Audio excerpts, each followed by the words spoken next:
Today on the Purpose-Based Retirement, we'll be discussing health and wealth and how those things go hand in hand in your retirement, as well as the new tax code and how you might want to take advantage of what's called a donor-advised fund and the #1 mistake we see retirees make.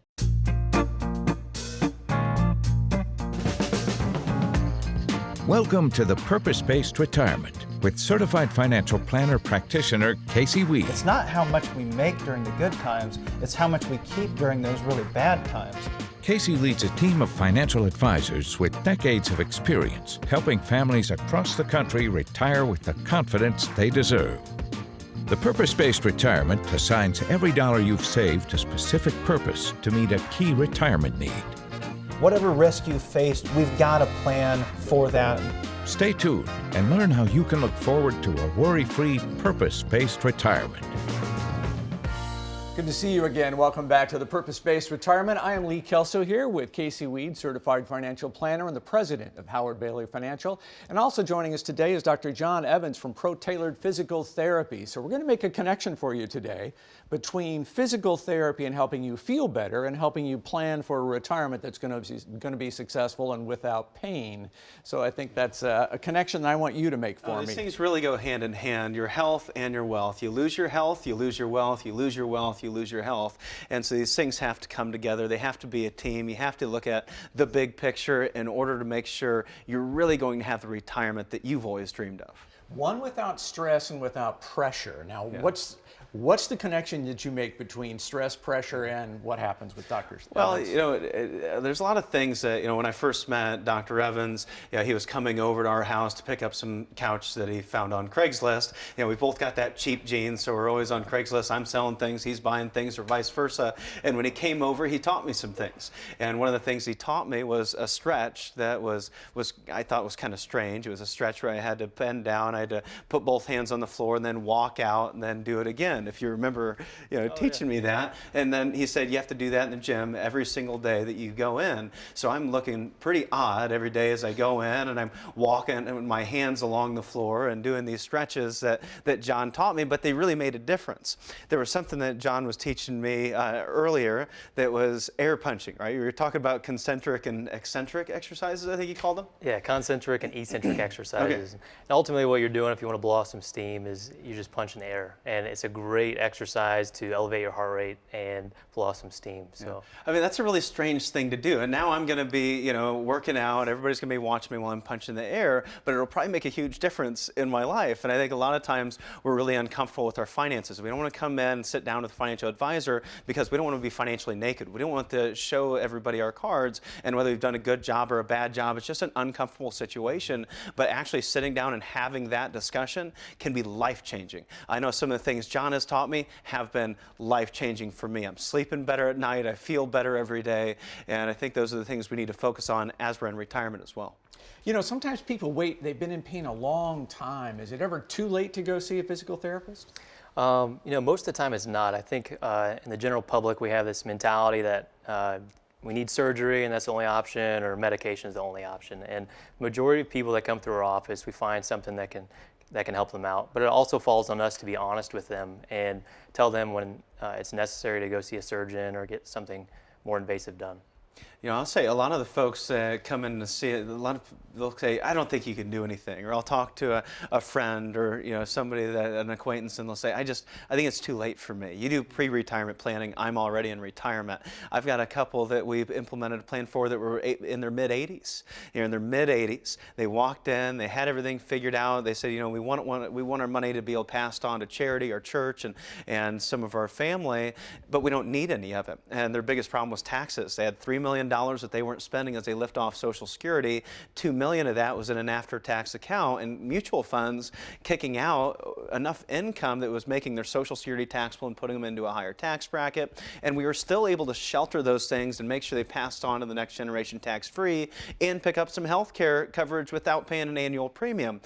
These are the types of things we can still do, but hey, it's way better if we get started early. If we do some preemptive planning and start planning early, we we can usually avoid those disasters where we say there really is no turning back. That's a real thing. There can be a point of no return, but most of the time we can do something or fill a gap somewhere that can make your life feel just that much better. You know, getting a good night's sleep is so important to everyone's health. What are some things that people are doing wrong that interrupt their sleep or cause them to be in pain while they're in sleep? Sometimes it has to do with the way they sleep, but sometimes it also has to do with something else that's causing them to have pain while they sleep. And so I know in particular, lying on your stomach, if you have neck or low back pain, that is not a good idea because it's going to put a lot more pressure on your joints. If you have shoulder pain or even neck pain, don't be sleeping with your arm over your head. That's going to compress those joints even more. So stay off your stomach. I mean, I would say most of the people are coming in to visit with us. It's not because they can't sleep at night. They're not coming in to see me because they want me to prescribe them Ambien. I mean, they're coming in to see me because they're experiencing some type of real financial pain, right? And maybe it's not back pain, it's not neck pain, it's not knee pain that's keeping them up at night, but maybe it's the fear of the next market crash that's going to take away their retirement income. Maybe it's just the question of what are we going to do for long-term care needs if we have a $7,000 a month, $10,000 a month medical bill? How are we going to cover this? What if we see inflation rear its ugly head like it did back in the Jimmy Carter era? How are we going to have more income in the future than we have today? Where are we going to go for emergencies if the market's down? There are all these things that kind of come to a head as we hit retirement, whereas we're making that transition in retirement. It's been about accumulation our whole life, and now we're starting to think about things that we didn't used to think about. But in making that transition, we have to start covering a lot of those major risks that we just didn't have to think about before. Mm-hmm. Yeah, and I think a lot of people are concerned about spending those healthcare dollars wisely so they avoid seeing a physical therapist when insurance covers the care in many cases, right? Yeah, in most cases they do, and there are some fees and co-pays or co-insurance that are involved, but in large it's covered by insurance, and those concerns are valid. You know, as somebody that's cheap, like Casey said, I don't like spending a lot of money unless it's needed. And you know, I think it's about being proactive and being wise with your finances, and and then ultimately, if you put some money up front, some time and energy, then it can pay off in the long term and prevent a lot of hassles from happening. And a lot of times people won't come in and sit down with us because they're afraid that it's going to cost too much. And your first consultation is always free with us. I know we're offering a free consultation for people to come see you right now, and that's a really neat deal. But even on the ongoing basis, I'd say if you don't get that treatment from Pro-Tailored Therapy, then you may experience major surgeries, major medical bills down the road, may end up in a nursing facility for that matter if you don't take good care of yourself. And many times the people that we work with, we'll find that not only can they come in and work with a certified financial planner, but they can come in, work with a certified financial planner and pay less than they were paying with their employer's 401k. Our cost is less than the average mutual fund, but you don't know that until you walk in and figure out what your expense is now and see what kind of value we can really add to your bottom line. So let me reiterate that Pro-Tailored Physical Therapy is offering a complimentary consultation just because you saw them here on the program. So if you contact Pro-Tailored Physical Therapy, you'll be able to get in and see Dr. John Evans and learn a little bit more about what's going on with you, what kind of care might help you through the pain that you're suffering. And you know, that's a similar situation we have with Howard Bailey Financial. They always offer a complimentary review of your entire retirement plan, and I hope that you'll be one of the next 10 people to jump on the phone and take advantage of that. In that complimentary review, we're going to take a look at fees and expenses that you're paying that you might be able to avoid. Take a look at how your taxes are structured, and are you paying more than you should be there? Is there a plan for an income in retirement that you can't outlive? Those are all such important factors to take into consideration as you plan for your retirement, and hopefully a pain-free one at that. So I hope you'll be one of the next 10 people to pick up the phone and call for a complimentary meeting with Casey or a member of the Howard Bailey team and get yourself on the path to a purpose-based retirement. All right, when we come back, we're going to be taking questions from callers, so you stay with us. You need a plan to create the retirement you deserve. The first step is to tune in to the Purpose-Based Retirement Radio Hour with Casey Weed and Marshall Johnson. Saturdays at 11 a.m. and Sundays at 1 p.m. on WOWO 107.5 FM or Sunday mornings at 11 on 95.3 MNC. The highest educational achievement for a financial planner is the Certified Financial Planner certification. At Howard Bailey, all of our frontline advisors are CFP practitioners. Certified financial planners have been thoroughly vetted with the right education and experience to coach coach you through the complexities of your retirement. Getting to retirement, that's really the easy part. Find someone with what it takes to get you through this next stage of your life. Would your financial and retirement affairs benefit from a higher level of insight and care? Call us now to find out. Welcome back to the program. Each week, Casey gets emails, and we pull out some of those and ask those callers to join us here on the program. And that's what we've done today with Bill from Fort Wayne. Go ahead, Bill. What are your thoughts on using a donor-advised fund as a strategy under the new tax code? Well, Bill, thanks for the question. This is something that we're seeing as people are walking into our office. More and more of them are discussing, and it's a great thing to allow you to take advantage of what's going on within the new Trump tax code. If you look at Schwab, Vanguard, these fund companies are saying that 50 to 60% increase in the number of donor-advised funds that they set up last year, and they're blaming a lot of that on the Trump tax code. One of the things that the tax code did was it greatly increased your standard deduction. So for a married couple filing jointly, they went from a $12,000 deduction up to a $24,000 standard deduction. And so a lot fewer people are going to be able to itemize their deductions moving forward. The IRS actually stated that about 30% of people were itemized deductions. Now only about 10%, probably less than 10% of taxpayers will be filing itemized deductions because the standard deduction is so big. And one of the things that you can do is what you have to do is you've got to start bunching those deductions. You might have to start bunching those deductions to get over that hurdle, that standard deduction hurdle that you have. And some people might pay their mortgage payments early, might pay your mortgage payments all for the following year. The things that you might look at are bunching some of your charitable contributions, for instance, or bunching even your medical expenses that you might have. And that means that you're going to have more and more deductions in that year so that you can get over that hurdle. Now, one of the problems with bunching up your charitable deductions is that there's a couple problems. One, if you contribute, say, $5,000 a year, you tithe $5,000 a year, or you have different charities you put that money into, then you now need to contribute $25,000 in 1 year to a donor-advised fund. And that's a great thing because now you can get that deduction today for that $25,000 deduction, and you don't have to make that commitment of where those dollars are going to go in the future today. You can make that every single year moving forward. I had a gentleman I met with that ran a large charitable foundation here recently, and he said, we typically don't make that decision on what's going to happen with those funds until we get to December. Well, now with a donor-advised fund, you can make that contribution, and you don't have to make that decision on where the money's going for years. For people that tithe, now the church doesn't have to wait 5 years as you continue to put back cash and don't give it to the church and then give it to them in a lump sum. You can do it all at once now, and then you can still continue to tithe out of that fund every single year. The downside of setting up a donor-advised fund, whether we use Fidelity or you use Vanguard or Schwab, is you're going to have to pay a fee for that custodian to act as a trustee of the fund itself. And that's 0.6% a year with Fidelity, and Vanguard, I believe, is about 0.6% as well. And that's on top of any internal expenses you have in the investments that are used or any advisory fees you might pay. So I think this makes a lot of sense, but it's going to be funds that you might want to pay out over, say, a 3 to 5 year period, so you don't pay a substantial amount of fees and expenses every year. Maybe you're bunching 5 years or 3 years of deductions at a time, not a lifetime of contributions. Anyways. We're going to jump to the other end of that spectrum. A question about young people, and that comes from Jeff in South Bend. Jeff? What should young people focus on that are just starting to save money for retirement?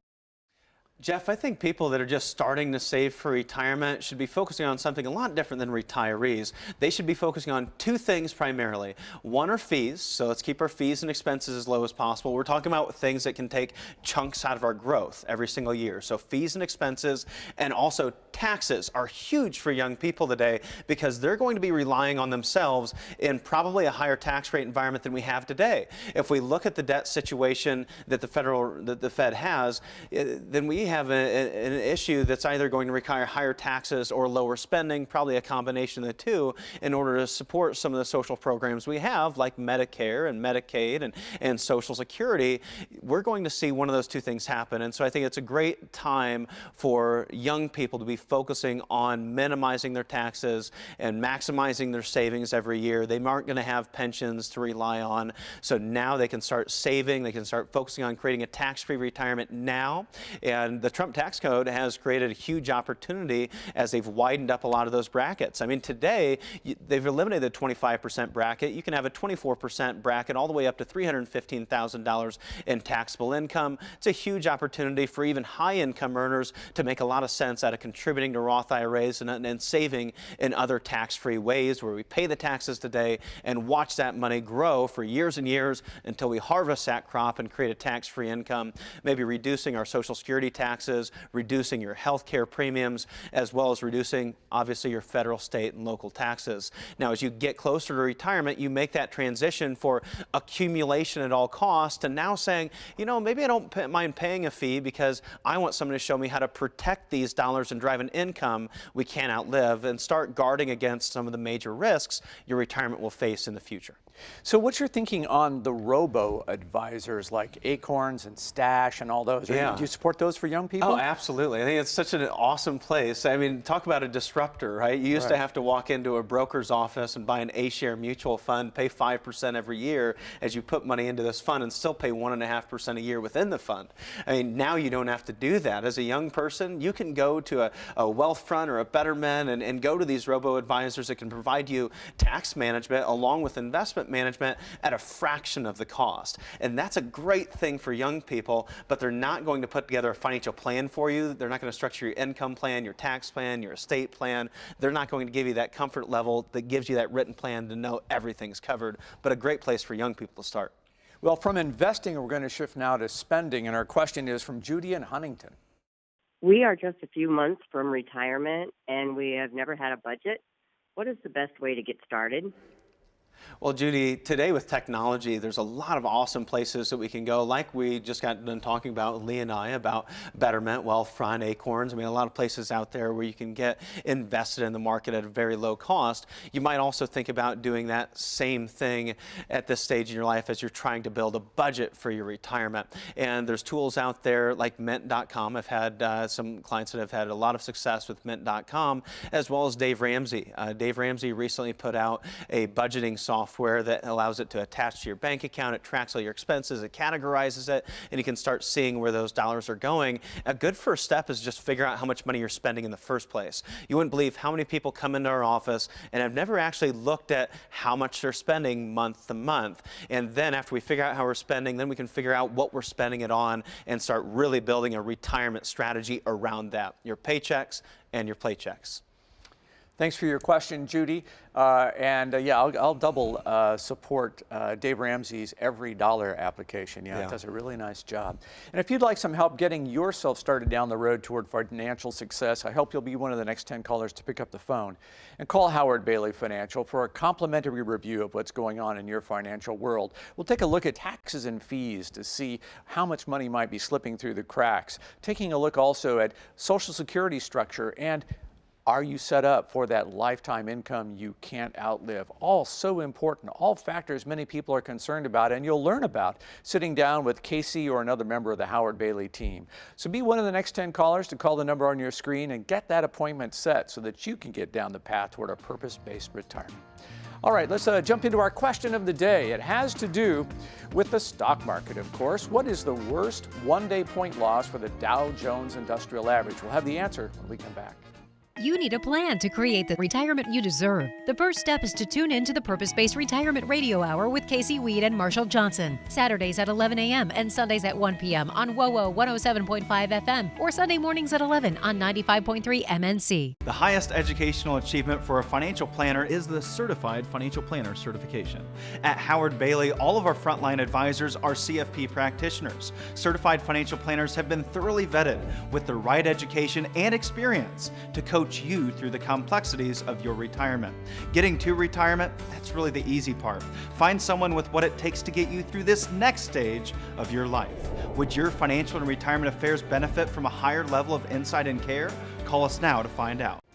Well, I hope our question of the day didn't leave you in a bad mood. We asked you, what is the worst one-day point drop in the history of the Dow Jones Industrial Average? Okay, what's the bad news, Casey? Well, the bad news, Lee, is the answer is D. It's 1,175 points that occurred on February 5th of 2018, the worst single-day point drop in history. And we were down about 1,600 points at midday, and the market recovered to about 1,175 points down. And that may have felt very painful, but in reality, it wasn't the worst day the markets ever had from a percentage basis. If we go back to Black Monday, October 19th, 1987, the market only experienced about a 500-point drop, but that was over a 22% loss to relative value. That felt much worse for investors than did February 5th of 2018. Now, if that put a little additional stress on you personally, if you had to pick up the phone, call your broker, and ask if everything was going to be okay, then you probably haven't shifted your way of investing, or you probably haven't put together a broad-based financial plan to guard against these major risks that you didn't used to face during your accumulation years. And this is the number one mistake that we see retirees make, not changing the way that they're investing as they step out of their accumulation years and into their retirement years. You have to invest differently for a different phase of your life. Just as you go through a lot of different phases over your lifetime, you have to change the way that you're investing and what you're focusing on during those different phases. Not doing so is going to, at the very least, add a lot of additional stress to your financial life and hence your personal life if we don't get these things under control. Most of the people that walk in to visit with us, it's not about growth and accumulation at all costs anymore. It's about these three things. We hear it time and time again: protect my principal, give me some income along the way, and if it grows a little bit, that would be great. But those are the three primary things that most retirees want. And when we take a look at their portfolio, we find that something else is going on. We partnered up with Morningstar. This is what you're seeing on your screen as a Morningstar snapshot of a portfolio we audited here recently. When you come in to visit with us, we're going to do a Morningstar snapshot for you so that you can see exactly what's going on in your portfolio from a third party that we pay for our research. Now, as we zoom in to really see what's going on with this $600,000 portfolio, we're going to find that it's today's traditional balanced portfolio, and it's very diversified. As we look at the different holdings, we can see there's about 16% in cash, so we're holding a substantial amount of cash. There's about 45% in bonds, there's 40% in U.S. equities, and 20% in international equities. They're holding a lot of different mutual funds with a lot of different types of stocks and bonds and even cash, and that level of cash is very high. You'd think that it would be a very conservative portfolio. That's what they were trying to accomplish. They were trying to lower the risk of losing money in bad years, with the goal of keeping risk exposure down to about 10 to 15% in a bad year. So $600,000, they said, you know, we're comfortable with $60,000, maybe $90,000 in a really bad year before we start to hit our uncle point. Well, what we found, if we zoom into another section of that report, is we found that their average rate of return over the last 10 years is about 6.5% a year. And that didn't include advisory fees. After including advisory fees, they were averaging around 5% per year, and the market was averaging around 8.5% a year of that same period of time. They were underperforming the market, but they were still taking on a substantial amount of risk. As you can see, in the worst time period return over 1 year, from March of 08 through February of 09, they would have lost 26%. And they did lose 26% and still have not changed the way they're investing.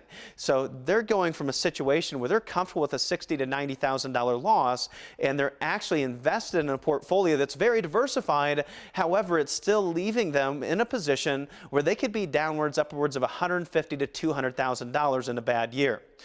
So when we're trying to figure out how we're going to invest, we want to look for other investors that have similar goals and a whole lot of education behind them. And one of those areas we can look is towards endowment funds. Endowment funds have those same goals. They want to last into perpetuity. They want to protect their principal, drive income, and grow a little bit along the way. These major endowment funds are going to be things like Harvard and Yale's endowment funds. These are ones that are often looked for when it comes to proactive management and doing an excellent job of managing a large portfolio with those 3 goals in mind.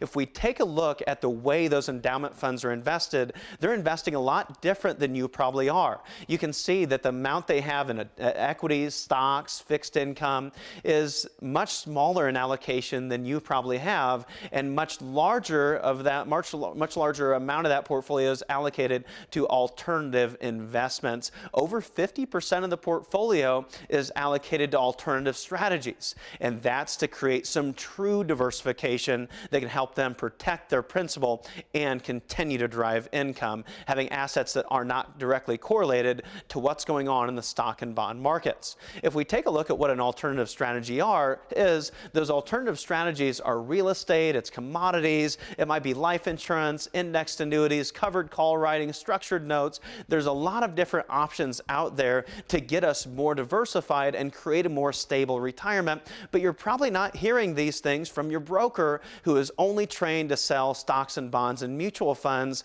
You have to make sure you're working with an independent advisor that has actually had experience with these areas, that can offer true diversification and offer you the ability to continue to invest and invest like the biggest names in the world when it comes to investing endowment funds that are out there in the world. So you have to ask yourself, how much does your portfolio currently take in risk? How does your retirement portfolio stack up? Are you investing like the smartest minds in the world? And how much risk are you taking? One of the things you can do is go out to our website, howardbailey.com, and click on the Services tab, go to Risk Analysis, and we'll give you a complimentary risk analysis where you don't have to come into our office. You can just sit there on your computer and figure out how much you're really comfortable with taking when it comes to risk. And then we can actually analyze your portfolio and share with you what type of average return you can expect moving forward within a 95% confidence interval, and what your downside risk is if we have another market that's down, and we can actually stress test that portfolio on a number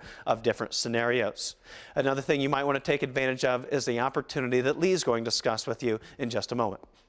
Yeah, I think that's real important that people understand that there is a lot of alternatives available to the small investor that just weren't available years ago. Yeah, there really are, and exactly as you said, they weren't available years ago, but a lot of the firms that are out there today, they're the biggest firms in the world, and they were founded on manufacturing their own financial instruments, selling mutual funds, selling stocks and bonds. That's what they were manufactured for, but you're seeing some of these companies start to turn that ship. But think of it like a cruise ship. If you forgot your binoculars back on the deck, it might take them several hours to turn that cruise ship around. Well, there's so many layers of bureaucracy with many of these companies that now some of those alternatives are just now starting to trickle down to where investors actually have the opportunity to start to stabilize their portfolios like the endowment funds are. And it used to only be available to very large investors, people that had hundreds of millions of dollars, and now that can be brought all the way down with the investor with $200,000-300,000 in their portfolio. Well, I sure hope it's gotten you thinking, and I hope that you'll be one of the next 10 people to give a call to Howard Bailey Financial for a complimentary review of exactly what's going on in your portfolio, taking a look at what kind of taxes are you paying, more than you should maybe? How about fees and expenses? I'll bet there's some slop there. And then what's happening with your long-term income strategy? Can you outlive your money? Can you engineer a solution so that you'll have a comfortable, confident retirement? Well, that's what you'll find out when you sit down for a complimentary review and have an appointment with Casey or another member of the Howard Bailey team to find out exactly where you're at in your journey toward a purpose-based retirement. Lots to know, lots to find out. You can find out more by going to howardbailey.com. You can pick up a copy of one of Casey's books, or as you just heard, learn more about what's going on with risk in your portfolio. So we'll see you next week, and I hope you'll hit the website before then.